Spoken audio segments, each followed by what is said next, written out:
Okay, I'm backstage at Anthrocon right now, and I want to do a whole walkthrough of all this works. So we've got two dancers going right now, Cass and Scarlett. We've got two computers over here. This is the one running Scarlett. You can see it's just capturing directly here. We have that going out with transparency over NDI. So we just plug a single network cable in that goes back to my machine over here. Now, let me just walk over here real quick and I'll show you what's going on. So, over here you see we've got Resolume with the preview of what's going out. Let me just show the dancers here so you can see like the composition that we have going on. So we got that right there. This is what it looks like coming into us. The way we have it is I've got two dancer layers here, each with a different NDI source coming in that I can composite together. These faders right here control like horizontal position, vertical position, and zoom. Same over here for the second dancer. And then this fader brings them in and out when I want to fade them in and out. In addition to that, there's a whole bunch of other stuff and clips we have going on for doing like the VJing stuff. Over here, this is my switcher. I've got an 810 Mini Extreme ISO that has my second monitor on it, which you can see Touch Designer is running on there, which is how the visualizer is being generated.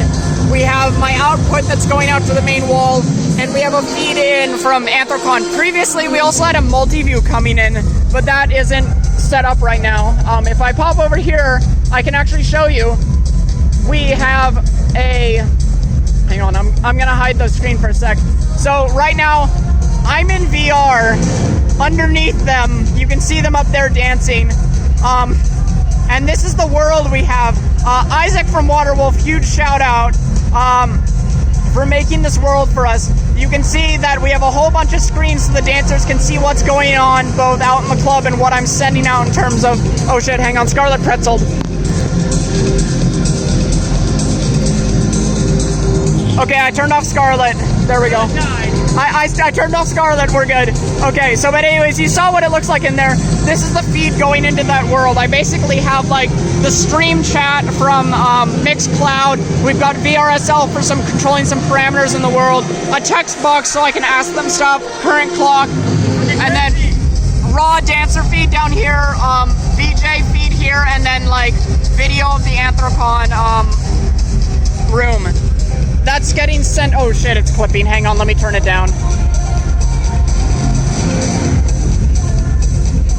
Well, I don't know what that was. Anyways, that's getting sent out over a stream.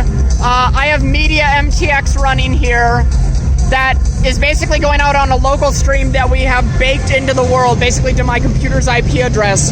I actually set up a DNS entry so we can change it on the fly. And that, extra huge shout out to Leo for helping optimize that. I think we got it around to like 350 milliseconds complete for the round trip. It's been going up and down depending on like what sort of video player we think we have, but we'd like to get it even lower, but that's like enough so that we can get like pretty much real-time dancing going on the projectors. So yeah, that's kind of how the system works. This was a bit of a ramble. Oh, I should also show you, in Resolume, this is what we're sending out. These gradients aren't being used. We were going to originally send like gradients to the avatars, but we didn't use it. This is the text that I can just edit to put whatever I want in the world. This is the stream from going out, and then these were originally going to be used for chroma keying, but that's just as a backup option.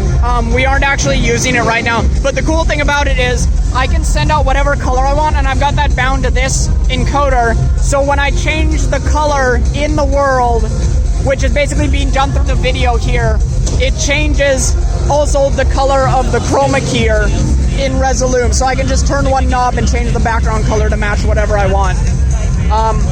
If I scroll down here, we've got like titles. Like I think I've got Cassidy in here. Let me put that in so we can see like who our current dancer is. I've also got DJ titles for like Swedish Dog Mafia so that you know who's DJing and stuff. Let's click that in. What else do I have? I've got like memes. They sent me a copy pasta as their application, so I just put that in there with RGB text. And then we've got the outline for the background of this, visualizer for that. Oh, this is cool. So this does little overlays. So when I click on this, you'll see can't see it very well with that. Can you bring in something like brighter, Maney? There we go. And turn off quad mirror. Okay, turn off quad mirror. Yeah. Yeah, there you go. And turn off RGB delay. Okay. Oh, did you? I just turned it on. It's had an effect on that. Okay. With something. Actually, hang on. Oh, so I should go over what the buttons do. So like this button duplicates the avatar. So when I turn it on and off, it basically mirrors them horizontally. This turns it off. This layer that I've got going on right here is basically just doing a mask on top of the video using their avatar cloned horizontally. So, back to the buttons. This one clones the first dancer horizontally. This clones the second dancer horizontally. This turns on edge detection. This turns on RGB delay. This is like a grid cloner horizontally, grid cloner vertically. I think this turns on trails, and this turns on like RGB, like game mode for them. Over here, these 5 faders just control the 5 layers down here that you can see, which we just got loaded up for Swedish Dog Mafia set. This one turns on the main composition. This turns on edge detection, RGB trails, quad mirror. I think this is like infinite zoom, and then we've got a prism, circle, or like prism type thing for the background. No, it's, I can't remember what this called, but whatever this is. And then this is like circle, and then I can't remember what this thing does. Oh, and then we've also got hue shifters up on all of these, so you can like tint the colors to different things. And then over here, this button is strobe, this is invert, this is, what does this do? That boosts saturation, and then this just glitches out the output.